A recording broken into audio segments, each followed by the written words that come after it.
Hello students, कैसे हैं आप लोग। उम्मीद करता हूं कि स्वस्थ होंगे और पूरी एनर्जी से पढ़ाई कर रहे होंगे। जैसा कि इसके पहले वाले वीडियो में मैं बता चुका हूं कि पहला चैप्टर कंप्लीट किया जा चुका है। फिजिक्स पार्ट फर्स्ट का पहला चैप्टर समाप्त किया जा चुका है। न्यूमेरिकल से लेकर के हर एक चीज आप लोगों को बता दिया गया है, कॉन्सेप्ट बेसिस पे बताया गया है। आज इस वीडियो में हम लोग शुरू करेंगे फिजिक्स पार्ट फर्स्ट का दूसरा चैप्टर, जिसका नाम है स्थिर वैद्युत विभव तथा धारिता। इंग्लिश में बोलते हैं इलेक्ट्रोस्टैटिक पोटेंशियल एंड कैपेसिटेंस। पूरा कंसंट्रेशन से पूरा वीडियो देखिएगा ताकि हर एक टॉपिक आपको पूरा समझ में आए। पूरा कॉन्सेप्ट बताएंगे आप लोगों को ताकि रटने की आवश्यकता नहीं पड़ेगी। आइए शुरू करते हैं। इसमें जो है सबसे फर्स्ट जो आपका टॉपिक है वो है स्थिर वैद्युत विभव। इलेक्ट्रोस्टैटिक पोटेंशियल क्या है ये आपको जानना है, यानी कि स्थिर वैद्युत विभव क्या होता है ये आपको जानना है। इससे पहले मैं कुछ बातें आप लोगों को बता दूं, रिमाइंड करा दूं कि आप लोग जानते हैं कि जब किसी वस्तु पर बल लगाते हैं, जैसे ये मान लीजिए कि वस्तु है और इस पर बल लगाया जाता है, तो यह क्या होता है भाई, आगे की तरफ बढ़ेगी, यहां आ गई, ठीक है। तो यानी कि इस वस्तु पर हम बल लगाए तो इन सरफेस के बीच में, दोनों के बीच, सरफेस के बीच में एक प्रकार का बल काम करता है जिसको बोलते हैं घर्षण बल। तो ये जो बल लगा रहे हैं इसको आगे की तरफ धक्का देने के लिए, तो यह बल इसको आगे की तरफ धक्का देगा और इस बल के द्वारा इस पिंड पर क्या किया जा रहा है, कार्य किया जा रहा है। और वह कार्य किसके विरुद्ध किया जा रहा है, तो इस घर्षण बल के विरुद्ध किया जा रहा है, क्योंकि यह इसको रोकने का क्या करता है, प्रयास करता है, ठीक है। तो यह कार्य इसमें स्थितिज ऊर्जा के रूप में क्या जाता है, यहां आकर के संचित हो जाता है, ठीक है। और अगर आप इसको छोड़ दें, अगर यहां तक धक्का देते देते आए फिर छोड़ दिए, तो ये कुछ दूरी तक क्या होता है, आगे की तरफ चलता है और तब तक चलता है जितना आप इस पे कार्य किए थे। जो ऊर्जा के रूप में, स्थितिज ऊर्जा के रूप में संचित हुआ था, वही उस स्थितिज ऊर्जा किस में बदलने लगता है, गतिज ऊर्जा में बदलने लगता है। और तब तक बदलता है जितना ये गति करेगा, तो जितनी गतिज ऊर्जा बढ़ेगी उतनी ही इसमें स्थितिज ऊर्जा में कमी होने लगती है, ठीक है। तो यानी कि जितनी स्थितिज ऊर्जा में कमी हुई उतनी गतिज ऊर्जा बढ़ी। इसका मतलब कि कह सकते हैं कि यहाँ जो है जो बल लगा रहे थे वह कौन सा बल है, संरक्षी बल है। जैसे मान लीजिए कि फुटबॉल को जो है किक कर दिए, पैर से धक्का मार दिए, तो धक्का लगाते ही क्या होता है, वो आगे बढ़ने लगता है, ठीक है।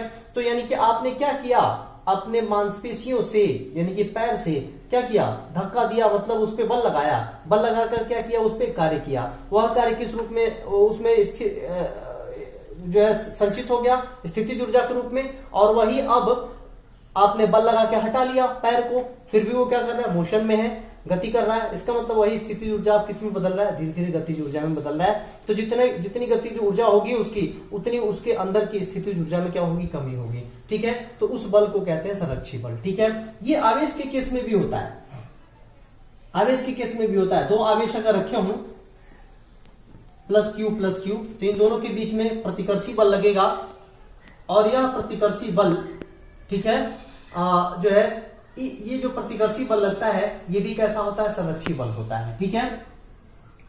अब जो है अब आते हैं, जैसे मान लीजिए कि कोई आवेश यहां क्यू रखा हुआ है, कोई आवेश क्यू रखा हुआ है, तो इसके कारण जाहिर सी बात है कि इसके चारों तरफ जो है इलेक्ट्रिक फील्ड बना होगा, वैद्युत क्षेत्र बना होगा। अब इसी वैद्युत क्षेत्र में किसी अन्य आवेश को ला करके रख दीजिए यहां पर, ठीक है। ये आवेश एकांक आवेश कहलाता है, एकांक आवेश होना चाहिए। मतलब कि ये जो आवेश है इसकी अपेक्षा इसका प्रभाव बहुत ही कम होना चाहिए, नेग्लिजिबल के बराबर होना चाहिए, नहीं तो ये क्या करेगा कि ये उल्टा इस पे असर करेगा, यानी कि इसके वैद्युत क्षेत्र पर क्या करेगा, असर करेगा। तो हम ऐसा आवेश लेते हैं, यहां पर ऐसा आवेश लाते हैं कि जिसका जो है प्रभाव इस क्यू पर न पड़े, सिर्फ किसका प्रभाव पड़े, इस क्यू का प्रभाव क्यू नॉट पे पड़े, इस क्यू नॉट का प्रभाव कैपिटल क्यू पे ना पड़े। तो अब मान लीजिए कि ये Q यहां पर है और इसको और ये वैद्युत क्षेत्र की दिशा ये है, यानी कि बल इधर से लग रहा है इस पर। क्यों? क्योंकि ये भी धनावेश है और ये भी क्या धनावेश है, तो ये क्या करेगा, ये कैपिटल Q इसको धक्का देगा, इधर की तरफ बल लगाएगा। तो आप क्या कर रहे हैं, इसको जबरदस्ती इसकी तरफ खींच के लाइए, यहां तक विस्थापित कर दीजिए। यानी कि पहले P पर था, अब कहां ला दीजिए Q पर, तब ये Q नॉट कहां आ गया, Q पर।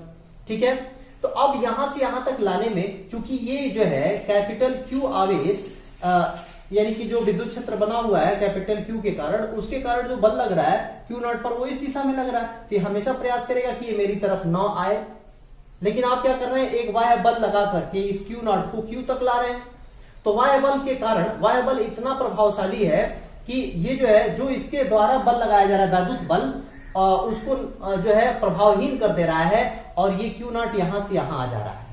ठीक है, तो अब देखिए आपने क्या किया कि एक्सटर्नल फोर्स लगाया इस पे, F एक्सटर्नल आप कह सकते हैं। एक्सटर्नल फोर्स आपने लगाया और वो इतना एक्सटर्नल फोर्स है कि इसके वैद्युत बल को क्या कर दे रहा है, प्रभावहीन कर दे रहा है और यहां से यहां तक जो है आवेश आ जा रहा है, विस्थापित हो जा रहा है। तो अब ये जो एक्सटर्नल फोर्स हम लगा रहे हैं, तो एक्सटर्नल फोर्स के द्वारा इस आवेश पर कार्य किया गया, जिसके कारण यह यहां से और यहां तक विस्थापित हुआ।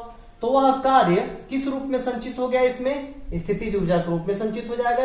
कैसे, इसके पहले हमने एग्जांपल बताया कि ये एक पिंड ले लीजिए, इस पर एक्सटर्नल फोर्स लगाइए, तो ये क्या करेगा भाई, अपने जगह से हटेगा और ये जो फोर्स लगाया जाता है वह इसमें इस पर कार्य किया जाता है, यानी वह कार्य इसमें किस रूप में संचित हो जाता है, स्थितिज ऊर्जा के रूप में संचित हो जाता है। तो यहां पर भी वही होगा, एक्सटर्नल फोर्स लगाया, एक्सटर्नल फोर्स क्या किया भाई, इस पर कार्य किया, वर्क किया, और वह वर्क किस रूप में इसमें संचित हो गया, स्थितिज ऊर्जा के रूप में संचित हो गया और ये यहां से यहां तक विस्थापित हो गया।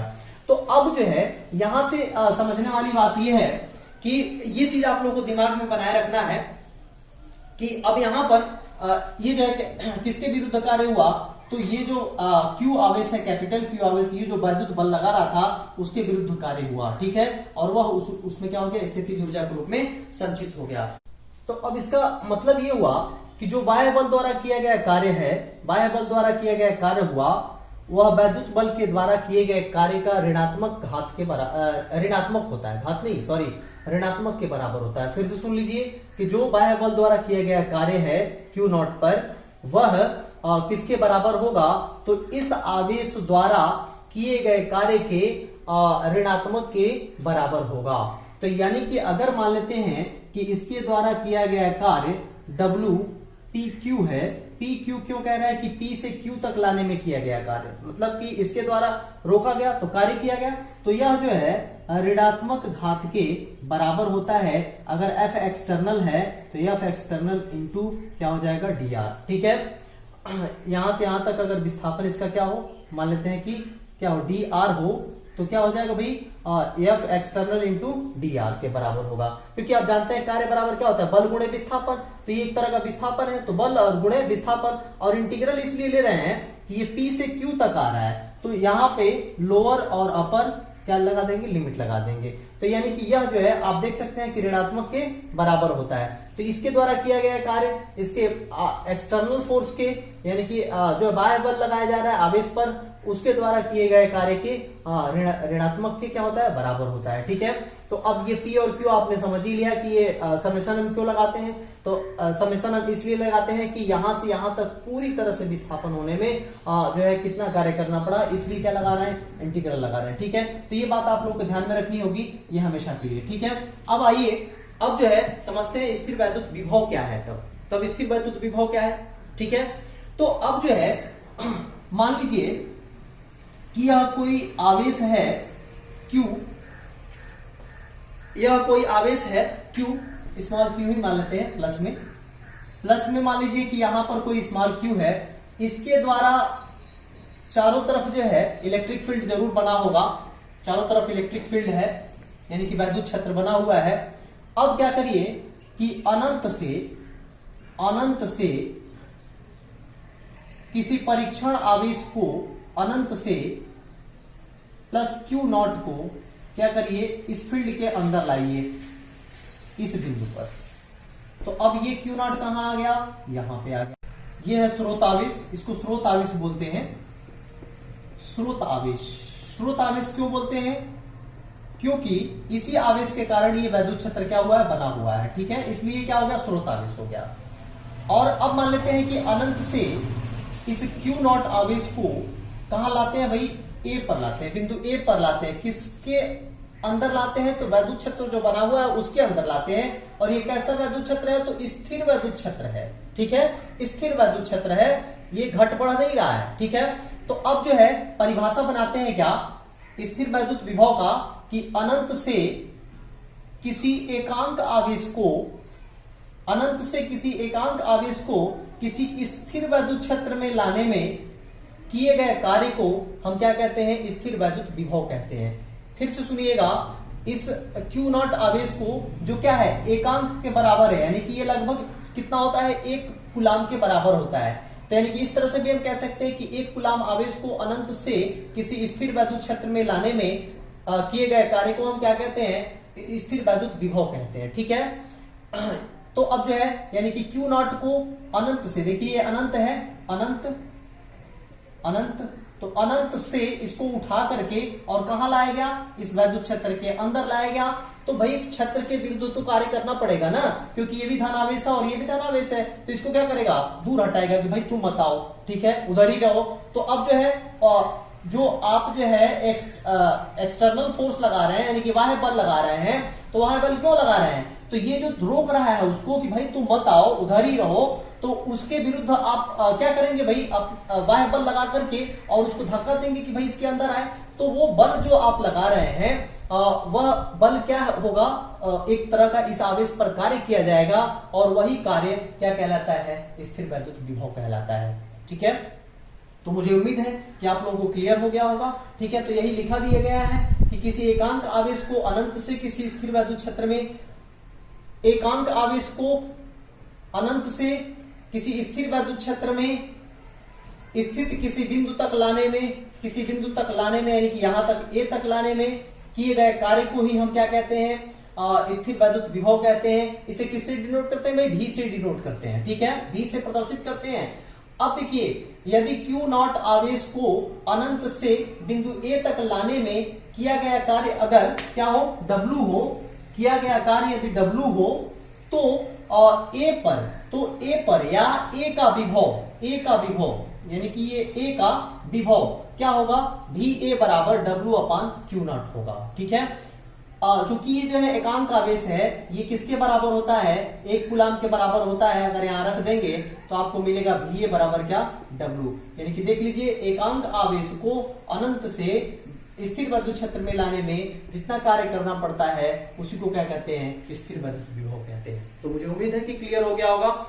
अब इसके बाद से आता है विभवांतर, इसको बोलते हैं इंग्लिश में पोटेंशियल डिफरेंस, यानी कि विभवांतर पोटेंशियल डिफरेंस। बिल्कुल ही आसान है, थोड़ा सा कंसंट्रेट होकर सुनेंगे समझेंगे तो बिल्कुल 100% याद हो जाएगा, रटने की आवश्यकता नहीं है। पूरा जो है कॉन्सेप्ट मैं बता रहा हूं आप लोगों को। विभवांतर क्या है, तो अनंत से जो है अनंत से एकांक आवेश को वैद्युत क्षेत्र के अंदर लाया गया तो किया गया कार्य क्या कहलाता है, स्थिर वैद्युत विभव कहलाता है।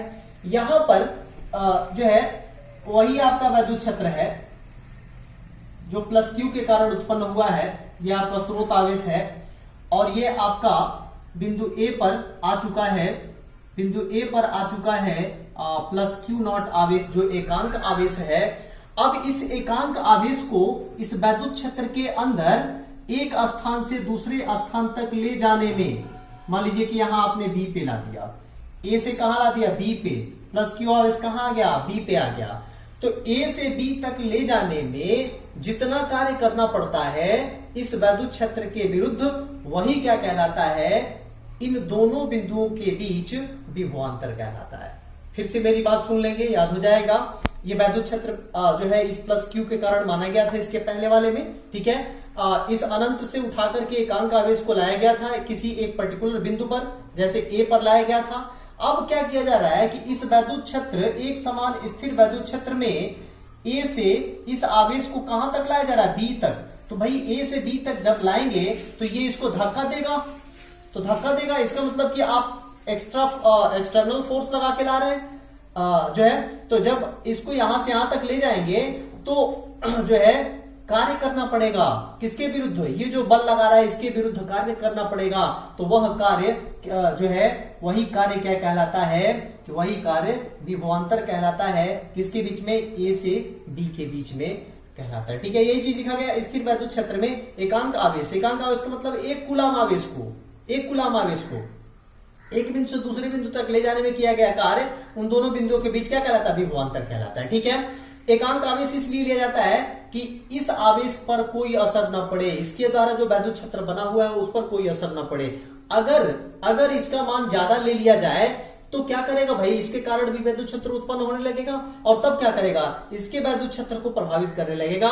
तो ये पूरा स्टेटमेंट क्या हो जाएगा? गलत हो जाएगा। तो यहां पर माना जाता है कि जो आवेश लिया गया है वह क्या हमेशा क्या रहता है? एकांक आवेश ही लेते हैं। ठीक है, एकांक आवेश लेते हैं। तो इस तरह से जो है ये हो गया विभवांतर कि किसी स्थिर वैद्युत क्षेत्र के अंदर एकांक आवेश को एक बिंदु से दूसरे बिंदु तक ले जाने में किए गए कार्य को उन दो बिंदुओं के बीच क्या कहते हैं? विभवांतर कहते हैं। ठीक है, अब मान लेते हैं, अब जो है माना क्यू नॉट परीक्षण आवेश को लिख लेते हैं इसको।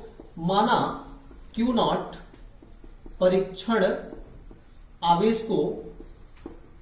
परीक्षण आवेश को बिंदु ए से बी तक ले जाने में किया गया कार्य, ए से बी तक ले जाने में किया गया कार्य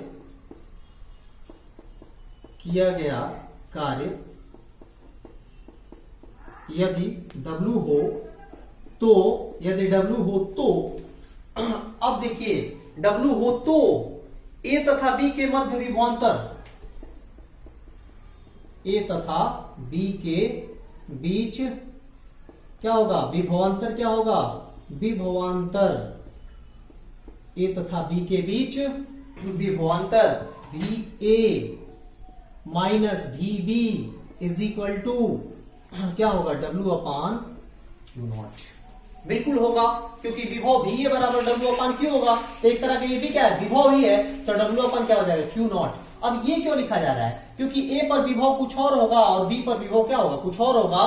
तो विभव में अंतर, मतलब इन दोनों में क्या अंतर होगा? तो V अगर यहाँ पे मान लिया जाए कि VA है और यहाँ पर मान लिया जाए VB है, तो VA में से VB को घटाने पे क्या मिलेगा? विभव मिलेगा इनके बीच का, विभवांतर मिलेगा इनके बीच का। तो अब इसको इस तरह से भी लिख सकते हैं, VAB नोटेशन हम चेंज कर सकते हैं, VAB is equal to W upon क्या होता है? Q naught. तो अब जो है ये एक फार्मूला बन गया विभवांतर का, VAB is equal to W upon Q naught. अब आप देखेंगे कि इसमें और इसमें कोई फर्क नहीं है, बिल्कुल फर्क नहीं है, क्योंकि ये भी क्या है? एक तरह का विभव है। ठीक है, थोड़ा सा इसका स्टेटमेंट बदलता है, बाकी सब कुछ क्या है? लगभग सेम है, यानी कि ये भी विभव है। ठीक है, यानी कि यहां पर लिख लेंगे आप लोग कि VA क्या है? जहां यहां लिख लीजिए, जहां VA बराबर A पर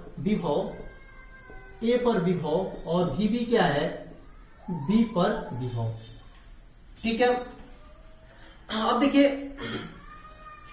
अब जो है एक चीज और मैं आप लोगों को बता दूं कि ये V is equal to W upon Q naught जो आ रहा है, तो देखिए आप कह रहे हैं ये आएगा एक्यूरेट इतना ही। ठीक है, एकांक आवेश को लाने में कह रहे हैं आपकी क्यू नॉट आवेश को ये सिर्फ आप लोग जान लेंगे। क्यू नॉट आवेश को एक तरीका और है इसका करने का, क्यू नॉट आवेश को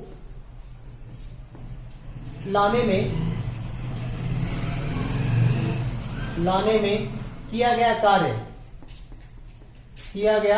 कार्य बराबर क्या लिखते हैं आप? किया गया कार्य बराबर कितना? W मानते हैं। देयरफॉर एकांक आवेश को यानी एक कूलाम आवेश को लाने में किया गया कार्य तो कितना हो जाएगा? W अपान, ये जानते हैं आप लोग मैथ में, इससे भाग देते हैं क्यू नॉट और एक से क्या करते हैं? मल्टीप्लाई करते हैं। तो कुल मिला के कितना आता है? W upon Q not. यानी कि एक कूलाम आवेश को लाने में कितना कार्य करना पड़ेगा? W upon Q naught. और एकांक आवेश को लाने में किए गए कार्य को ही हम क्या कहते हैं?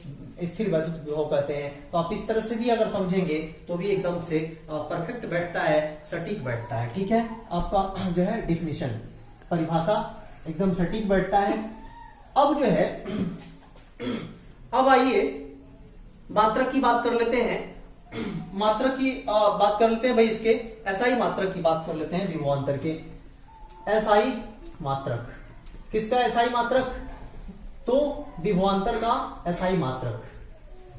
विभवांतर का एसआई मात्रक कैसे निकालेंगे आप? देखिए मैं निकाल के दिखाता हूं आप लोगों को। देखिए V A B is equal to, यानी कि हम लिख सकते हैं आप V बराबर W/Q0। तो V का मात्रक आपको रटने की जरूरत नहीं है, आप यहां से फटाफट निकालिए। V का मात्रक इज इक्वल टू क्या लिखेंगे? W का मात्रक बटा Q0 का क्या मात्रक। तो लिखते जाइए V का मात्रक, W का मात्रक कार्य है, तो कार्य का मात्रक क्या होता है भाई? जूल होता है। कार्य का मात्रक जूल बटा आवेश का मात्रक कूलाम। तो यानी कि क्या लिखेंगे भाई? इसको ऐसे लिख सकते हैं, जूल पर कूलाम। यानी कि जो है विभव का मात्रक क्या आएगा? जूल पर कूलाम। अथवा एक और नाम होता है इसका, अथवा क्या बोलते हैं? तो वोल्ट बोलते हैं। क्या बोलते हैं भाई? वोल्ट। यानी कि विभव का मात्रक वोल्ट भी होता है या जूल पर कूलाम भी होता है। ये चीज जो है याद करने की जरूरत नहीं है, आप लोग यहां से क्या करेंगे? निकाल लेंगे। अब आइए एक जो है इंपॉर्टेंट टॉपिक बनता है, एक वोल्ट की परिभाषा। अक्सर पूछा जाता है बोर्ड एग्जाम में आपसे कि एक वोल्ट की परिभाषा बताइए, ठीक है? तो आइए एक वोल्ट की परिभाषा लिखते हैं। एक वोल्ट की परिभाषा बिल्कुल कॉन्सेप्ट है, ये फार्मूले पे ही बेस्ड है। यदि लिखते हैं, यदि Q0 is equal to 1 coulomb तथा W is equal to 1 joule, तो V बराबर क्या हो जाएगा भाई? 1/1 बराबर क्या हो जाएगा? 1 जूल पर कूलाम हो जाएगा। और आप जानते हैं कि जूल पर कूलाम को क्या बोलते हैं? वोल्ट भी बोलते हैं। तो इसका मतलब इसको ऐसे भी लिख सकते हैं, 1 वोल्ट। क्या लिख सकते हैं? 1 वोल्ट, ठीक है? तो यानी कि V बराबर क्या आ गया? 1 वोल्ट। अर्थात अब देखिए आपने क्या किया, वही चीज यहां लिखिए।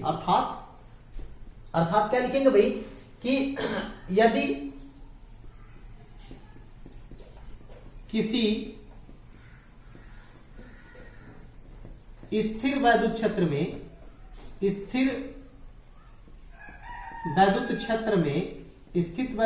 में एक कूलाम आवेश को एक बिंदु से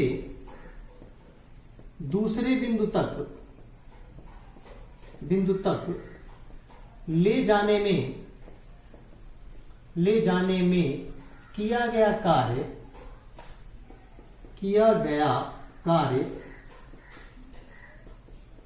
यदि 1 जूल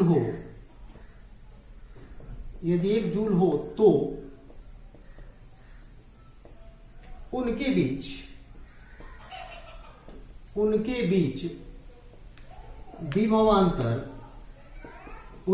विभवांतर 1 वोल्ट के बराबर होगा। बिल्कुल आसान सा है कि किसी स्थिर वैद्युत क्षेत्र में, ये स्थिर वैद्युत क्षेत्र ले लीजिए, 1 कूलाम आवेश को, यानी कि ये Q0 किसके बराबर हो जाए? 1 कूलाम के बराबर हो जाए। तो 1 कूलाम आवेश को एक बिंदु से दूसरे बिंदु तक ले जाने में किया गया कार्य यदि कितना हो? 1 जूल के बराबर हो जाए, 1 जूल के क्या हो जाए? बराबर हो जाए, तो इनके बीच जो विभवांतर होगा वह कितना होगा? 1 वोल्ट के बराबर होगा।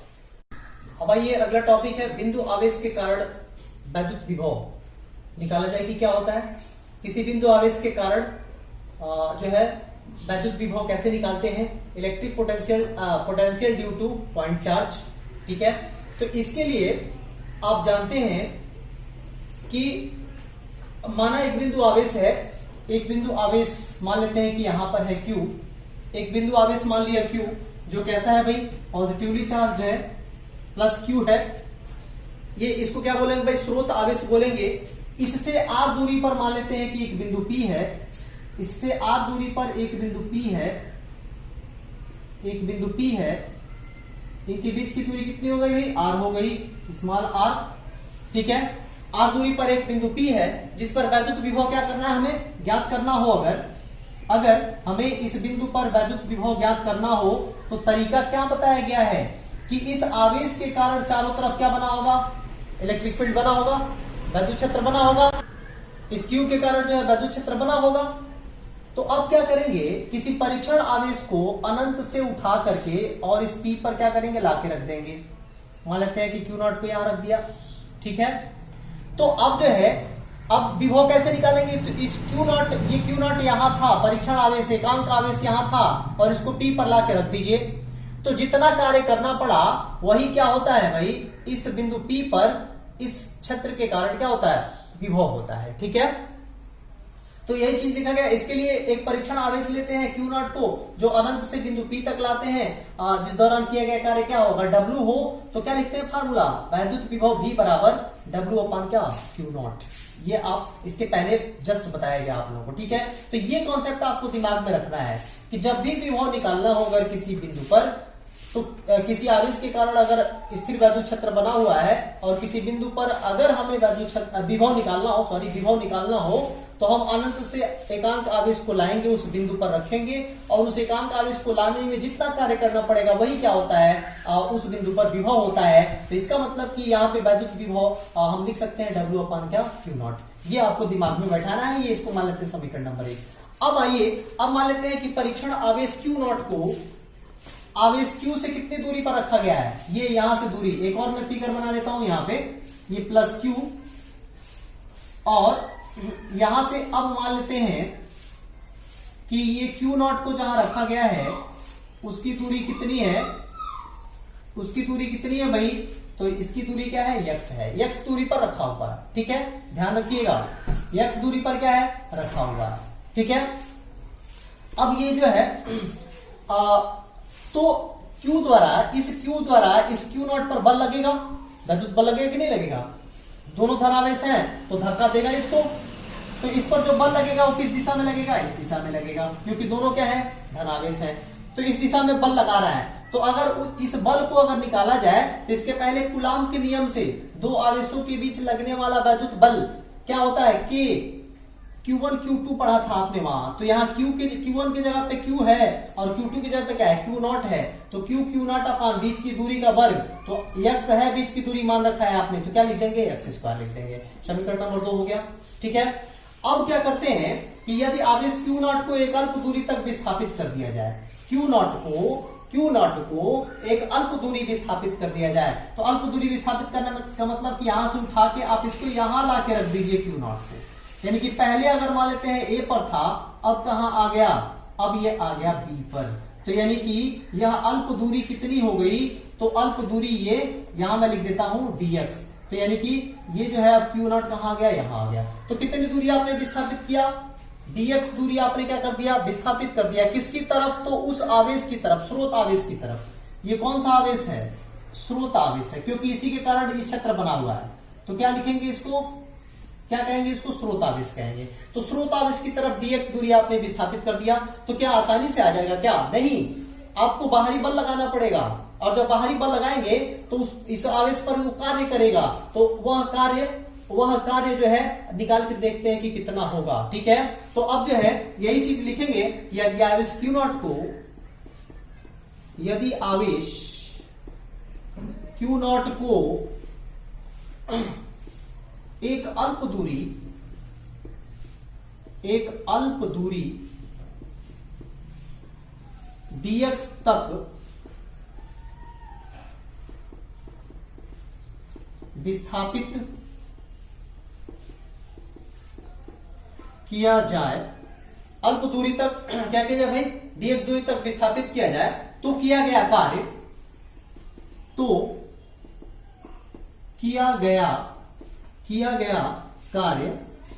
बराबर, किया गया कार्य छोटा ही होगा ना, क्योंकि अल्प दूरी आप विस्थापित कर रहे हैं, तो किया गया कार्य कम ही होगा।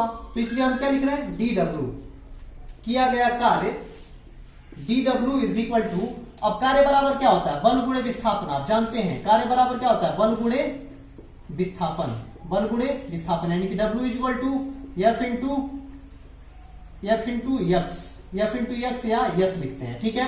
तो अब यहां पर f इंटू, अब विस्थापन कितना हुआ है तो dx, तो क्या लिख देंगे dx, तो f इंटू क्या dx, तो यानी कि किया गया कार्य क्या होगा f इंटू dx, और वो भी किस में होगा माइनस में। अब आप जो है स्टार्टिंग में, इस वीडियो के स्टार्टिंग में जाइए और हमने बता रखा था आप लोगों को कि वैद्युत क्षेत्र के अंदर एक बिंदु से दूसरे बिंदु पर जब हम जो है आवेश को विस्थापित करते हैं तो बाह्य बल के द्वारा, एक्सटर्नल फोर्स जो लगता है उसके द्वारा किया गया कार्य आवेश के द्वारा लगने वाले वैद्युत बल के ऋणात्मक वैल्यू के क्या होता है बराबर होता है। तो वो चीज कॉन्सेप्ट लाइए, तो यहाँ पे क्या लग जाएगा ऋण लगेगा, यानी कि ऋणात्मक होगा ये, ठीक है।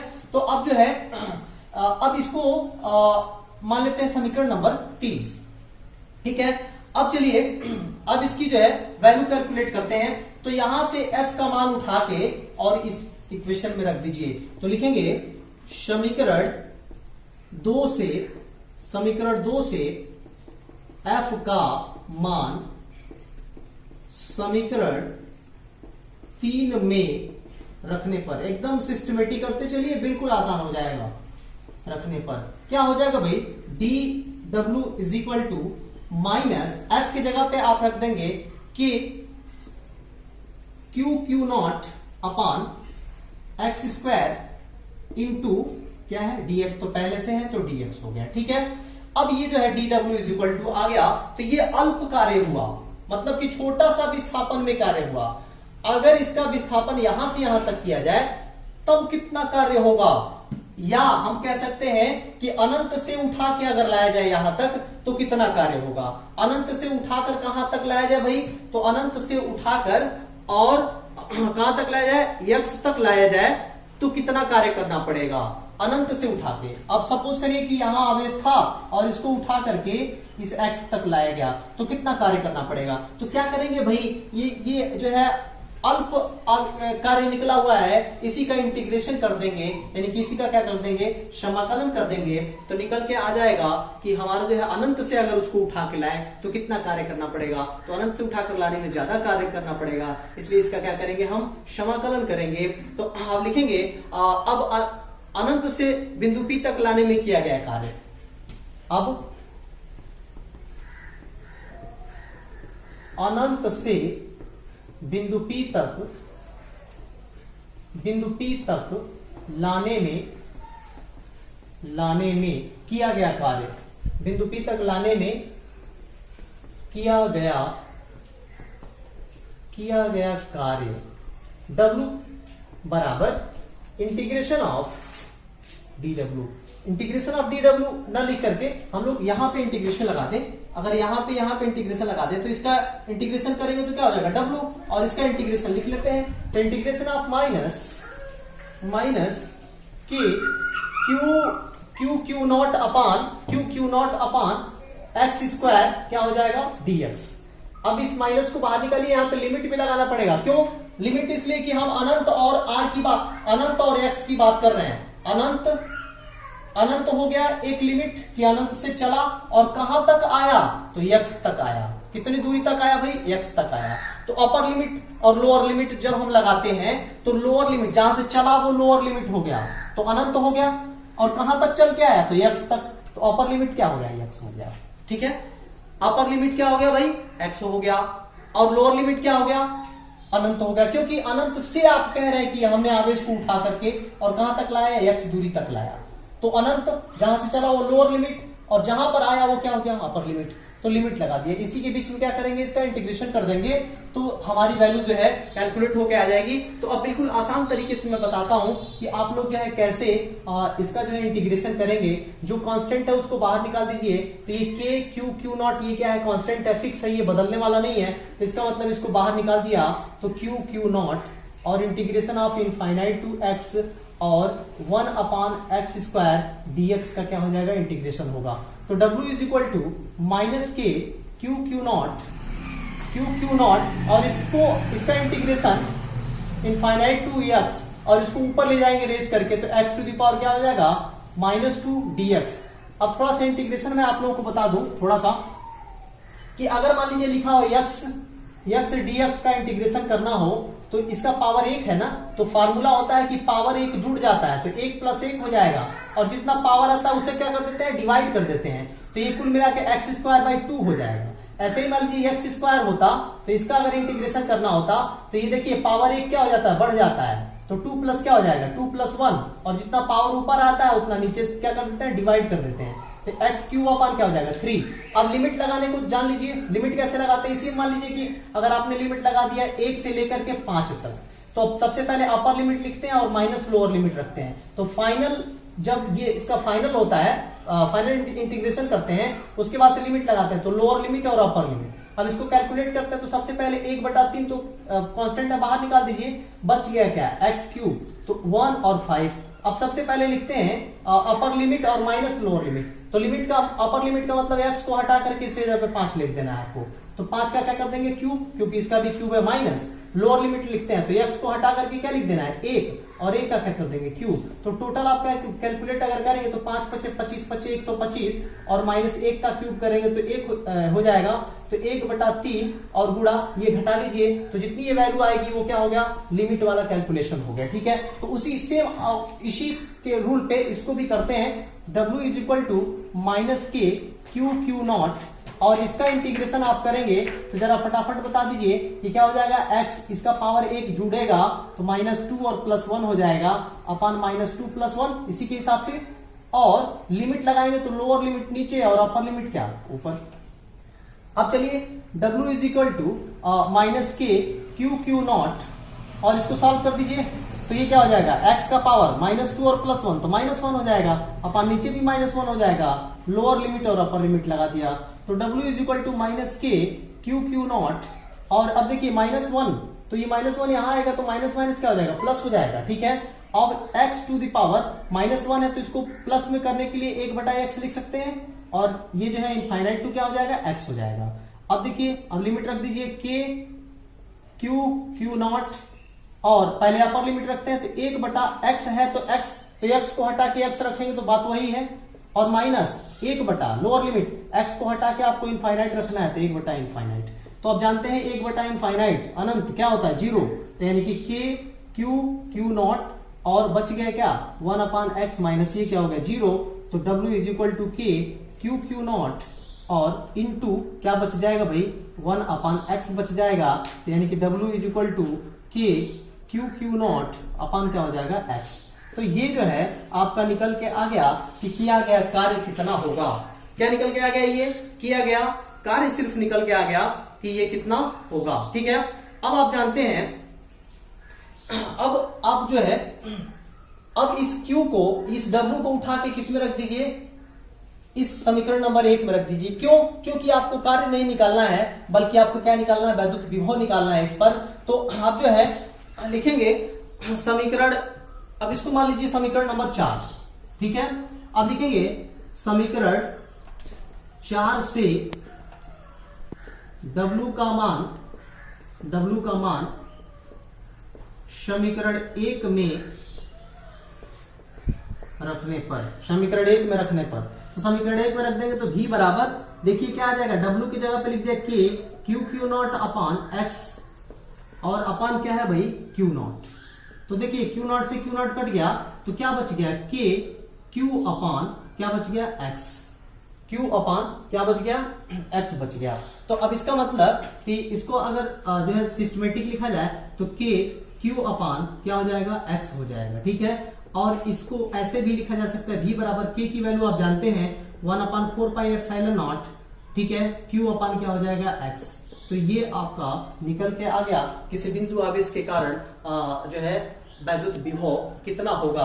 अब आप ध्यान देंगे कि अगर जो है ये Q से R दूरी पर अगर बिंदु होगा तो इसकी जगह पे क्या लिख देंगे, R लिख देंगे, ठीक है।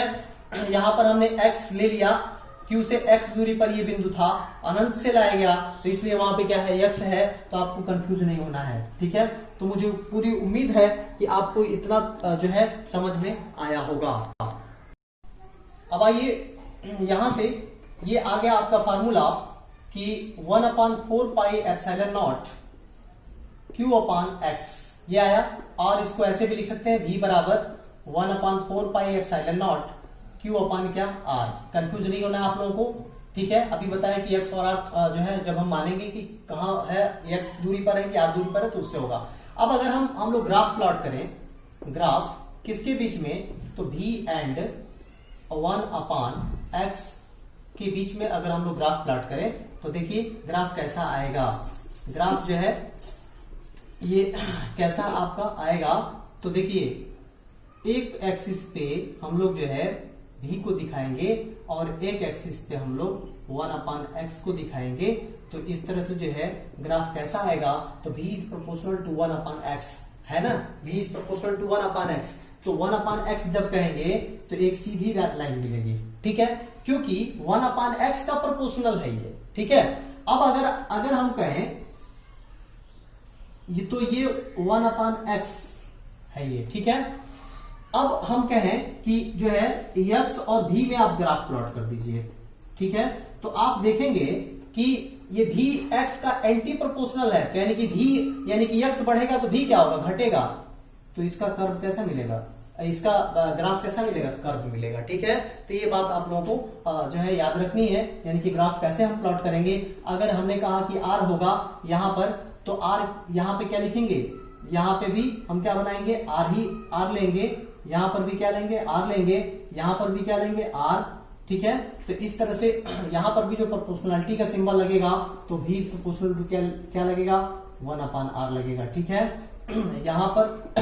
यहां पर भी आप देखेंगे तो ये दोनों ग्राफ है इसका, ठीक है। तो आपको बिल्कुल कंफ्यूज नहीं होना, इसके पहले भी मैं बता चुका हूं ग्राफ प्लॉट करने को। तो मुझे उम्मीद है कि आप लोगों को ये पूरा वीडियो समझ में आया होगा। अगर कोई कहीं से भी दिक्कत होगा कॉन्सेप्ट समझने में तो हमें कमेंट बॉक्स में जरूर लिखें।